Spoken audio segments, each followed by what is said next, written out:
Irmãos, graças a Deus por tudo que Deus tem feito em nossas vidas. Hoje, nossa lição de número 12, o nosso tema é sabedoria divina para a tomada de decisões. Irmãos, tem que ter muita sabedoria, principalmente nos dias que nós estamos vivendo aqui na nossa nação, para não tomarmos decisões erradas, para não sofrermos consequências terríveis.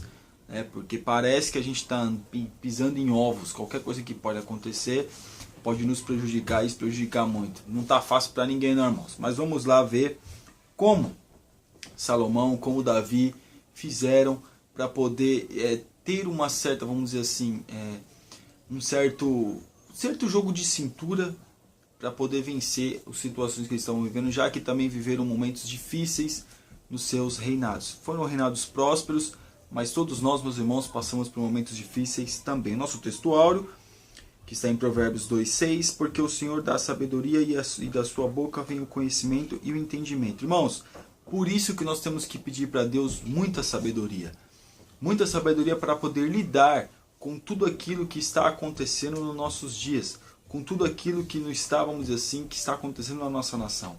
É necessário que nós tenhamos sabedoria para poder agirmos da forma certa e da forma correta. Na nossa verdade prática, Deus nos concede sabedoria para vencermos as crises mais difíceis e inesperadas.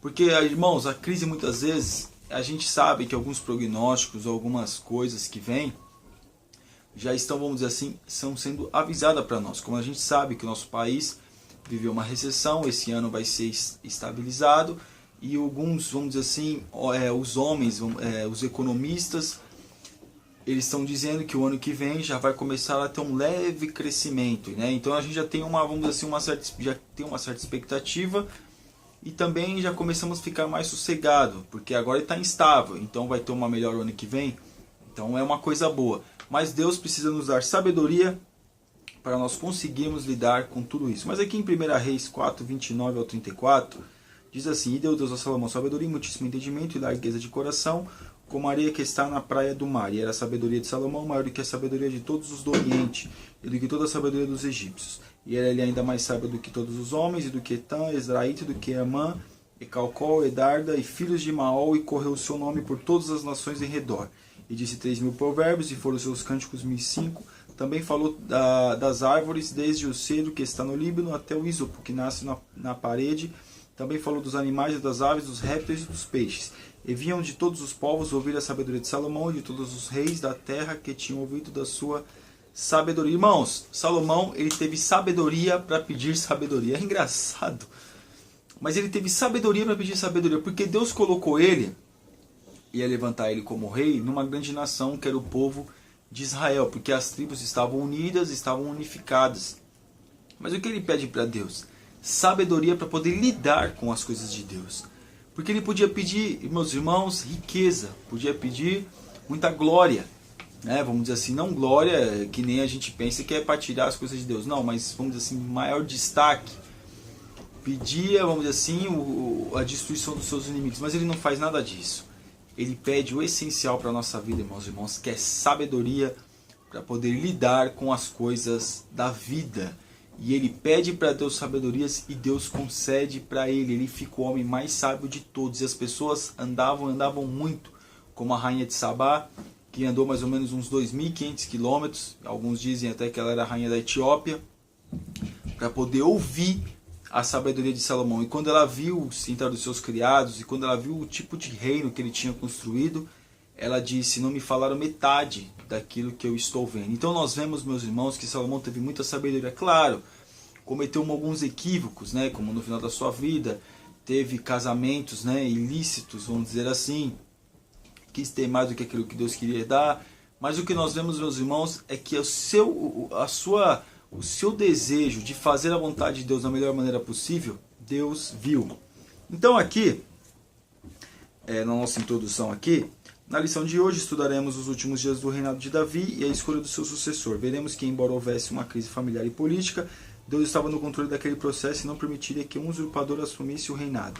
Nós vemos, meus irmãos, que quem queria assumir o reinado era Adonias, filho de Davi. E nós vemos, meus irmãos, que Davi, até na lição vai falar sobre isso, que Davi ele foi um grande rei, porém não foi um grande pai. Ele ganhou o reino porém perdeu a sua família. Como nós vemos, meus irmãos, que a crise entre os seus filhos foram crises terríveis, que quase acabou com a sua linhagem. Mas nós vemos que Deus teve misericórdia e restituiu a Davi o reino. Mas por quê? Por causa da sua negligência para com a sua família. E claro, meus irmãos, teve o pecado com Betseba também, nós sabemos.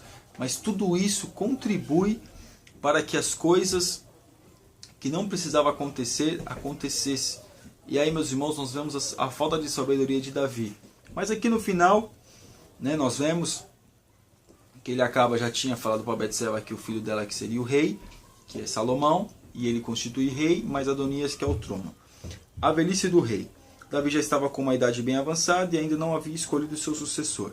Então nós vemos, meus irmãos, que na linhagem, quem deveria tomar posse seria Adonias, como nós vamos ver aqui, no tópico 1. Mas Davi ele escolhe Salomão, ele foge um pouquinho da regra, porque também Davi não deveria ser ungido rei, porque deveria mais os seus irmãos à sua frente.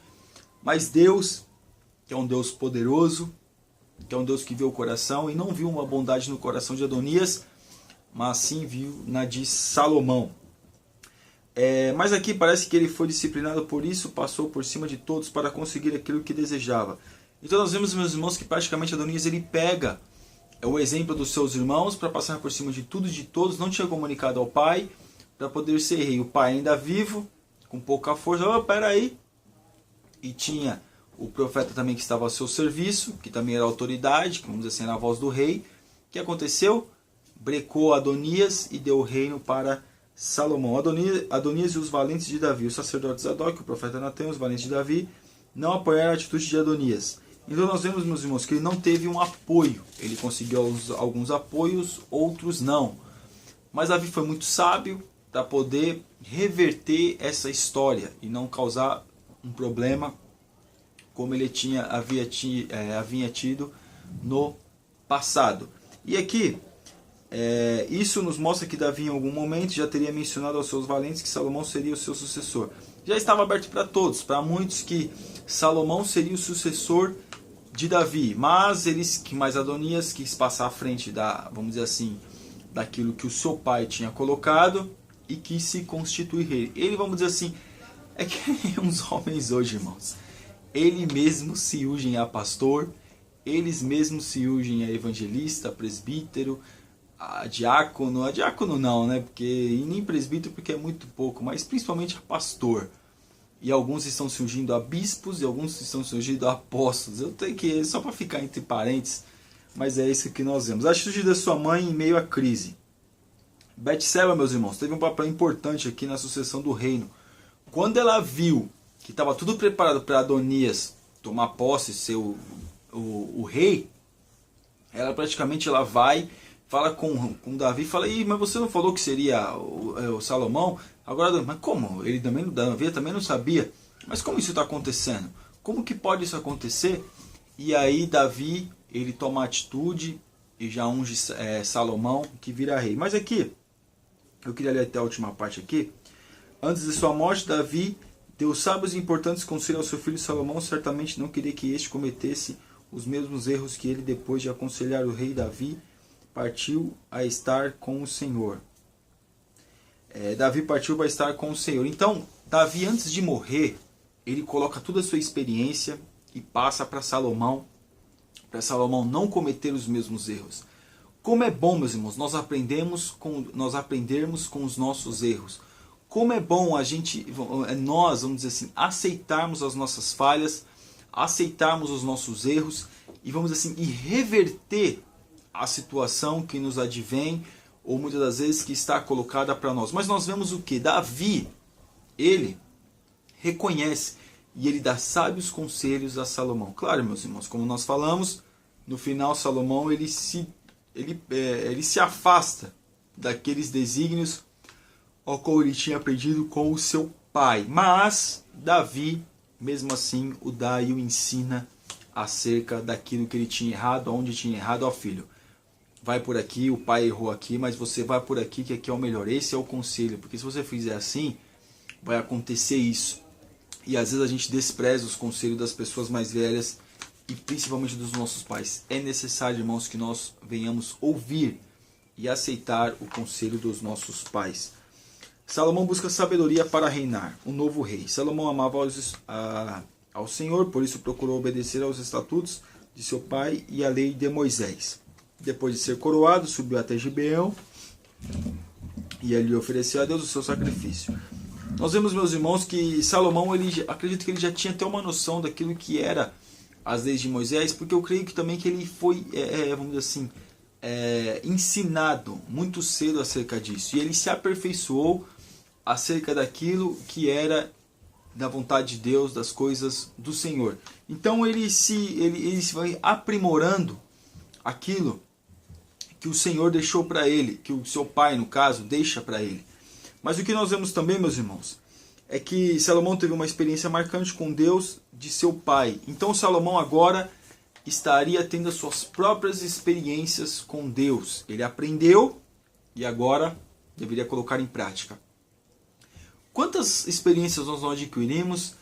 Quantas experiências nós não temos, meus irmãos, que muitas vezes a gente deixa de colocar em prática e acaba sofrendo. É necessário, irmãos, que a gente coloque as nossas experiências, que nós coloquemos as nossas sabedoria, aquilo que a gente tem adquirido, aquilo que a gente acumula dentro de nós, colocarmos em prática, para nós não sofrermos, e é bom que a gente leve adiante para que outras pessoas também não venham sofrer. Mas Salomão pede sabedoria a Deus.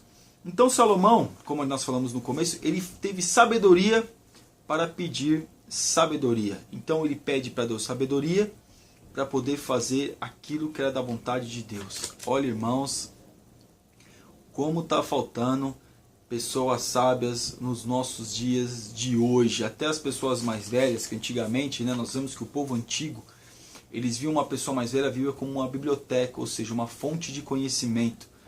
E hoje, meus irmãos, às vezes a gente vê que a coisa não está bem assim não. E não é pelo fato de ser não crente ou não crente. Nós vemos que as pessoas estão envelhecendo e parece de ter uma mente, não que deveria ter uma mente velha, não é isso que eu estou querendo dizer, mas querem fazer coisas, querem ser pessoas mais jovens, querem ser pessoas de 20, 30 anos.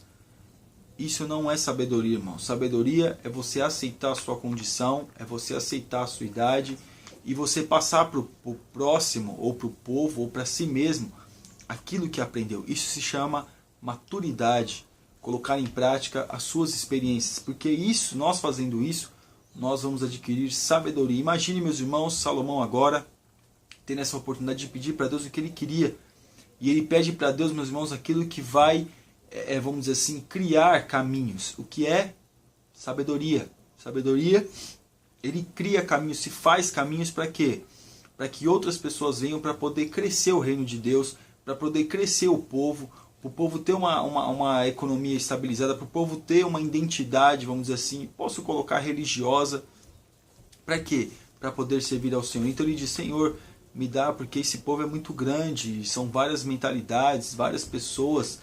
Então me dá sabedoria para mim saber como eu preciso lidar com eles. E Deus se agrada, dá para ele sabedoria, ainda dá para ele riqueza e muita honra. O desejo de construir um templo para Deus. Irmãos, quem teve esse desejo foi Davi, como nós vemos na Bíblia.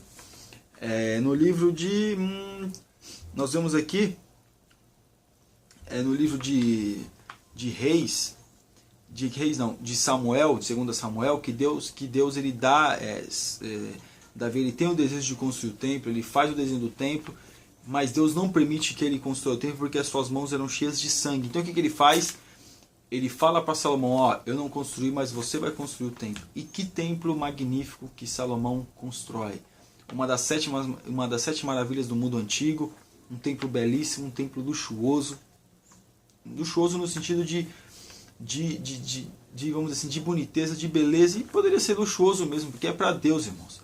Ele, lógico, ele aumentou alguns impostos, mas ele usou muito o recurso dele para poder colocar naquele templo, usou muito do tempo dele para poder organizar tudo aquilo que seria colocado, tudo aquilo que seria feito naquele templo. Então Salomão, Davi, ele dá, vamos dizer assim, o desenho para Salomão. O templo demorou muito para ser erguido, mas quando foi erguido também, irmãos, ficou belo, com ouro, com prata, com pedras preciosas. Imagine a beleza daquele templo. Então aqui, Salomão, Deus deu a Salomão sabedoria, e todos os bens necessários para a construção do templo. Estamos vivendo uma das piores crises econômicas do país, mas o Senhor não deixará faltar a provisão para a sua casa. Não se preocupe, confie. Então o Senhor, meus irmãos, nos manda nós confiarmos nele. Porque nós sabemos que a crise estava aí, naqueles dias também não tinha tanta condição assim para poder construir um templo daquele. Mas Salomão, com sabedoria, ele administra bem, vamos dizer assim, as riquezas, ou administra bem o orçamento que ele tinha para poder construir o templo. Claro que lá na frente, quando foi o Roboão, alguns homens até no final já estavam, vamos dizer assim, poxa, já construiu o templo, já tá, a cidade já está bela. Para que esses impostos caros? Vamos baixar o negócio aí. E até mesmo os homens saíam, ficaram, vamos dizer assim, bateram de frente com o Salomão, porque não aceitava a sua, o seu jeito de ser, porque ele já estava querendo, meus irmãos, no final da sua vida, querer adquirir bens para poder se manter o seu luxo. E ele já estava meio que esquecendo o povo, então o povo ficou indignado com isso. Sabedoria para edificar o templo. Salomão faz aliança com Irão. Ele faz aliança com Irão, esse rei aqui, e depois ele quis dar uma desperta, né?